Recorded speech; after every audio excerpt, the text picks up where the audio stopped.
Good morning, good afternoon, or good evening, everyone. Welcome to this Gluten-Free Certification Program Global Standard Issue 3 Industry Webinar. My name is Barry Meikle. I'm the Technical Services Coordinator here at BRCGS.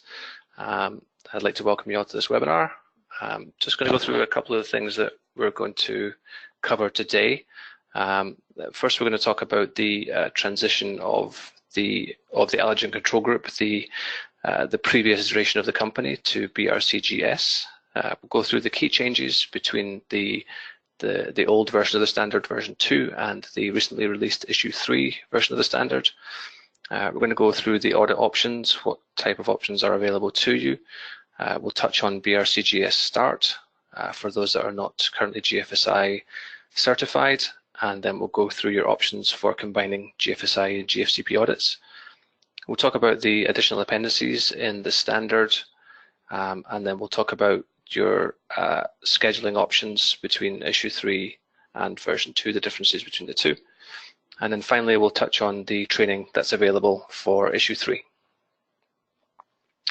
So to start off then, we're just going to talk about the transition of allergen control group to BRCGS. The allergen control group was the standard owner of the gluten-free certification program, and it was acquired on April 3rd, 2018 by BRCGS. You may also know them as BRC or British Retail Consortium, depending on where you're from and your sort of history in the food industry. But the new branding of the company is BRCGS. You will be familiar with the company as they are a leading brand consumer protection organization. We're used in over 130 countries, and we have 28,500 sites in those countries. So for those of you that knew them, Deb and Paul Valder, who were the original owners of the allergen control group, they have now retired as of May 31st of this year. We wish them all the very best in their retirement. But now we are now BRCGS. The allergen control group website is still in operation, and that will remain the case for some time yet. The intention, however, is to move all products and services that are available on that website over to the BRCGS website in the future. I must just add, there is a question function on the chat, so if anybody does have any questions about what I'm going to talk about, I'd like to invite questions as and when you have them, please, rather than having a question session at the end.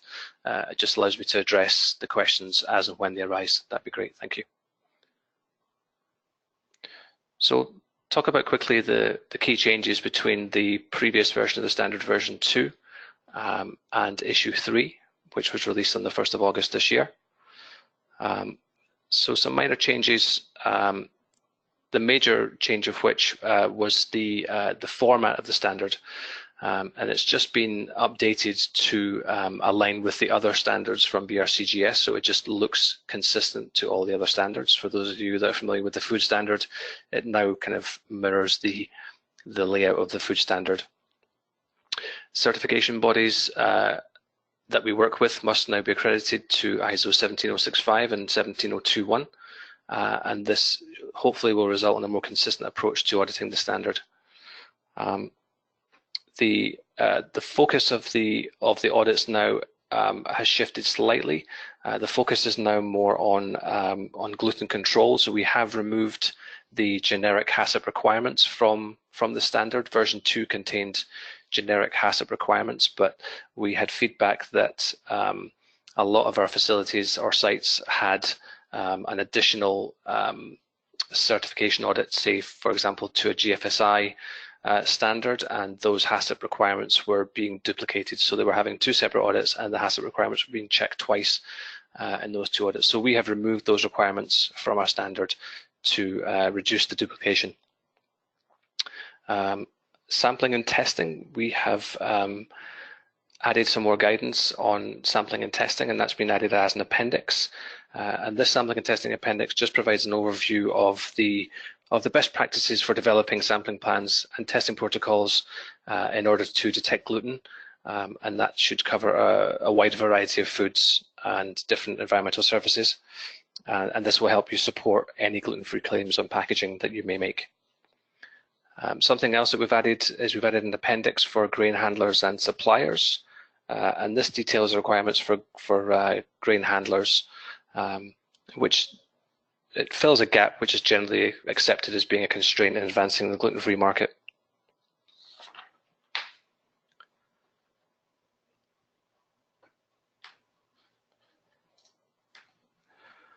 So some other amendments that we've made, the previous version of the standard had the requirements and the guidance in the same document. We've now removed all guidance from the standards so that only the requirements remain. A separate interpretation guide will be published shortly. For finished product specifications, Clause 3.6 was added to the standard to address requirements related to the finished product. We've also added Clause 3.11 for customer complaints. We feel that recording and investigating of customer complaints is important as they provide companies with suggestions for improvement and cause them to investigate trends which could indicate a failure in your gluten-free management system. Issue 2 of the standard did not deal with customer complaints, therefore we added Clause 3.11 to address this gap. We have also added Clause 6, which is document control procedures, and we feel they're necessary for the success of any food safety management system. So we've added this clause to ensure that document control procedures are in place. So moving on to the additional appendices. This is Appendix 1, which highlights the qualifications, training and experience requirements for our auditors. And this is just a basic overview of what we require. If you want to have a full look at what the requirements are, you can look at the standard itself. But all of the approved BRCGS certification bodies for the gluten-free certification program can be found either on the Allergen Control Group website or on the BRCGS directory. Appendix 2 covers the product scope categories. These have changed slightly from version 2, and these again match the BRCGS Food Safety Issue 8 scope categories, just for a little bit of consistency. And it also means that the auditors which are assigned to your GFCP audit will be accredited to that standard for the Food 8 as well. Appendix 3 just lays out the requirements for certification bodies on what should be included on your certificate when you achieve it, and that's just a breakdown of what we ask them to include at a minimum. And Appendix 4 is the requirement for grain suppliers that I mentioned earlier. These are additional requirements, so these also apply to the sites that have grain elevators or purchase grains directly from the farmer. So the final assessment on whether these requirements will apply to your business must be made by you. We can certainly give you guidance on whether they do or whether they don't, but the final assessment must be made by you. And finally, Appendix 5, which is the guide to best practices for sampling and testing and risk management for gluten. And these are it's the 5 steps to how you should come to that decision on what is the best practice for your particular business. So I'm going to move on to the audit options that are available for GFCP issue 3. So there are 3 options. You can combine your GFCP audit with a GFSI benchmarked scheme audit. The focus of the combined audit is on the GFCP global standard requirements, but also in conjunction with the food safety management system audit. You can also have a standalone audit, which is the focus will solely be on the GFCP requirements. From the introduction of issue 3, we ask that all GFCP certified facilities have a GFSI certification as well. Sites that are not yet GFSI certified will be required to adopt, it does say BRCGS Star, but we ask for any GFSI program audit. And then again, you can combine with a GFSI global markets program, which is the it's not a GFSI benchmarked standard. It's a global markets program. So BRCGS Start is an example of that. And again, the focus is on the the GFCP global standard in conjunction with the GFSI global markets audit, and I will come on to those options in a bit more detail later on. So just to explain what BRCGS Start is, it's a new offering from BRCGS, and it is currently, it's intended for currently non-GFSI certified sites. It is aligned with the GFSI Global Markets Program. The standard is free to download from the BRCGS bookshop. It uses the same auditors that audit to the BRCGS Food 8 standard. It enables the companies who achieve the certification to appear in the BRCGS directory public listing. And it does use the requirements that are based on the Food Safety Issue 8 standard. And it provides an effective stepping stone to the full BRCGS or GFSI certification.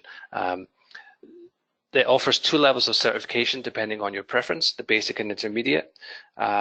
So it's really intended for sites for whom full GFSI is not practical or does not add value, sites who want to encourage development of food safety systems, or those sites who prefer a graduated approach to full GFSI certification.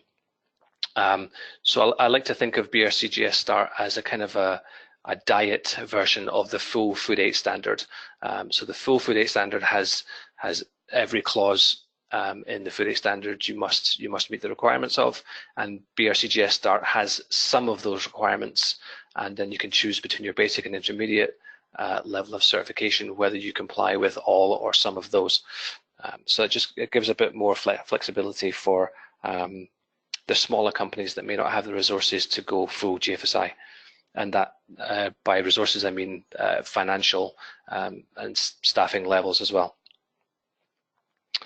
So for existing GFCP customers, as we are requiring that companies become GFSI certified as of issue 3, we are waiving the start service fee for the first year, which is £150 UK, or it's 250 Canadian, or $200 US approximately.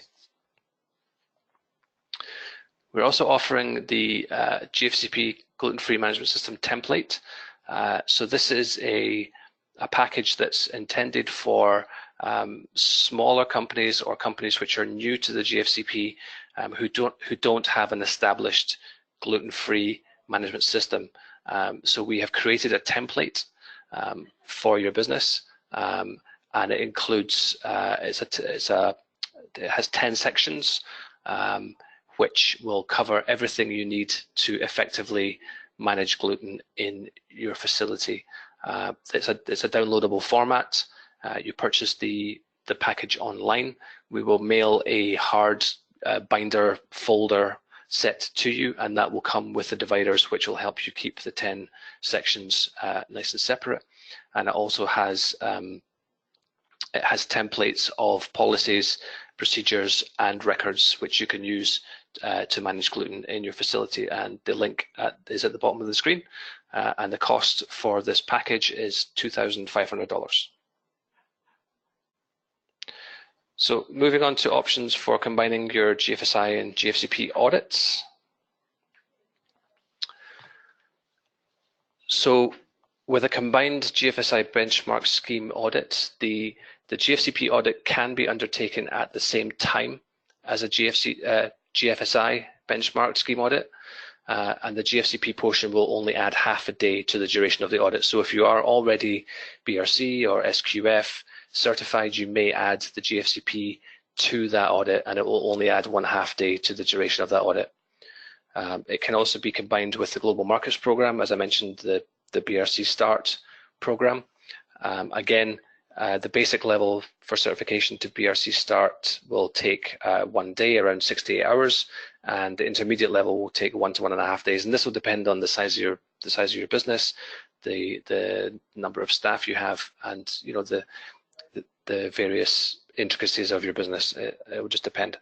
And then for both of those options, the basic and intermediate, you add 1/2 day again for the GFCP portion of the audit. We also offer a standalone audit. So again, the focus of this audit is purely on the GFCP global standard requirements. You You'll still be able to have a standalone audit under version 2. You can have a standalone audit, and that will continue under issue 3. The only change is that you will, the site will be required to have a GFSI scheme audit they'll be required to have a GFSI certification as well. So if you're not already GFSI certified, you will be required to combine the audits. If you are already GFSI certified, you're not required to have the GFCP audit at the same time. So for example, if your food aid audit is in January, but you want to get GFCP certified now, you may have a standalone audit now, provided you already hold a GFSI certification. Moving on to the differences between the audit scheduling and the process between version 2 and issue 3. So previously, the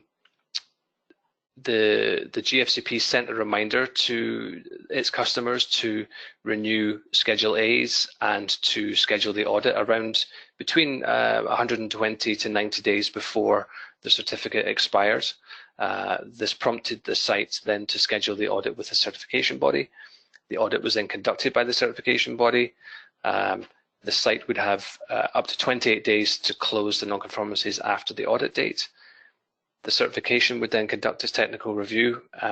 We would allow 14 days for that. And then after the 42 days, the report was then sent to Allergen Control Group, which is now BRCGS. We then conducted our own technical review in-house, and then we would request that the certification body issued the certificate of recognition. So this placed the onus on what was the Allergen Control Group to make the certification decision for the certification body. So then after we requested that, the certification body would issue the certificate. For issue 3, this has changed slightly. We are no longer issuing reminders for sites to schedule their audit. The sites will be managed from the BRC directory. So it's up to the site to schedule its audit in good time, and this is a joint effort between the site and the certification body. We feel the certification body should take the responsibility for ensuring that their sites are, their certificates are valid at all times. So now the site will schedule the audit with the certification body, and ideally this should happen a minimum of 42 days before the certificate expires. This is because of the time it takes for the closure of non-conformances and the technical review, the 14 days for technical review. So the audit will then be conducted by the certification body. Again, you have 28 days to close out non-conformances. This is 28 calendar days, not 28 working days. And then the certification body will conduct its technical review, and the certification body, now that they have achieved accreditation to make the certification decision, they will then issue the certificate on our behalf on or before day 42. So the last thing I want to talk about is just the options for training to issue 3. We do have industry training available, and that is available from the link that's on the screen there. The cost for the industry version of the training is $249 US. It'll take you approximately between 4 to 6 hours to complete the course. It's completely self-paced, so I think the course is broken down into, I believe, 6 or 7 separate sections, and you may save progress on those sections, so you can come back and complete it any time. So you can do it in bite-sized chunks, maybe 20-30 minutes at a time, and then come back a couple of days later and continue. So you don't have to do it all in the 4 to 6 hours. We do appreciate that people have other things going on, and jobs dictate that you can't sit down for 6 hours. So we have it in those bite-sized chunks. The course is entirely online. We provide a registration email, which will include your login details, password, and etc. And then you log on to the portal on the Allergen Control Group website, where you can take the course from there. The format of the training is it's an interactive video which has a voiceover. There are kind of tests at various points throughout the presentation, and at the end there is a final exam. The training is only available in English at the moment. It does have closed captions and a voiceover. Unfortunately, it's not available in any other languages at the moment. You will have 3 months access from registration before the license will expire. Just please be aware that's from registration, not from when you first access the training course. So I guess registration is from payment. So just make sure you complete it in time. And the assessment, there's a final assessment at the end of the training course, and delegates are required to get a minimum of 80% in the final assessment to achieve their certificate. You will have access to an electronic version of the certificate and a training transcript when you complete the course. So we do have other food safety modules which are available on the Allergen Control Group website. These are kind of introduction to HACCP, introduction to food allergens, amongst others, and these are $29 each. And we do also have GFCP auditor and approved training provider courses available as well. They are slightly more expensive at $678 each as well. But for sites, the only thing you're required to have is an industry version of the training. So you're not required to have the auditor, but if you want to go ahead and take that so that you can expand your horizons, by all means, please do. So I would just like to take the opportunity to thank you for attending this webinar. I will take some questions if anybody does have any questions at the moment. I don't see any questions in my question inbox at the moment, but you may contact me at the details there. You have all of my details there to contact me if you have any questions after the webinar. I believe this webinar will be recorded and be posted later, so you can review it at a later date. So I will just hold on for a couple of seconds for any questions if there are any. Thank you so much.